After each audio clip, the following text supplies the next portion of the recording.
फैज़गंज जे headquarter वारे शहर पकाचांग में हिन जदीद दौर में भी गैस मिली सघे नथी। शहरी काठियूं ऐं छेणा ॿारे रत बचाव करण ते मजबूर आहिनि।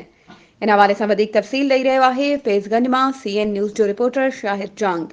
जी शाहिद, छा तफ़सील आहिनि? इन अला मां तव्हांखे ॿुधाईंदो हलां, फैज़गंज जे हेडक्वार्टर वारे शहर पकाचांग में हिन जदीद दौर में बि गैस न आहे। शहरी काठियूं ॿारण ते मजबूर। ख़बर मूजिबि फैज़गंज जे हेडक्वार्टर वारे शहर पकाचांग में हिन जदीद दौर में बि गैस न आहे।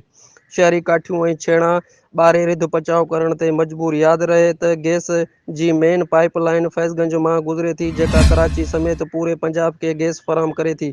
पर पकाचांग में चूंडियल नुमाइंदनि अॼु ताईं गैस मंज़ूर नाहे कराए ॾिनी।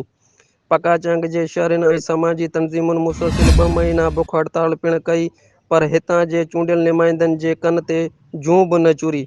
पकाचांग जे शहरनि जो चवणु आहे त हितां जे सियासी वडेरनि केतिरा दफ़ा कूड़ा वाइदा कया, पर वाइदा सिर्फ़ वाइदा रहिया, पर उन्हनि ते अमल अञा ताईं कोन थी सघियो। पकाचांग जे शहरनि अपील कंदे वसवारनि खां घुर कई आहे त गैस असांजो हक़ आहे, जेको असांखे ॾिनो वञे। जी महिरबानी शाहिद, तफ़सीलनि खां आगाह करण जे लाइ। वधीक ख़बरुनि ऐं अपडेट्स जे लाइ असांजे चैनल खे सब्सक्राइब कयो ऐं हा, बेल आइकन खे प्रेस करण न विसारजो त जीअं असांजी हर नई अचण वारी वीडियो तव्हां ताईं पहुची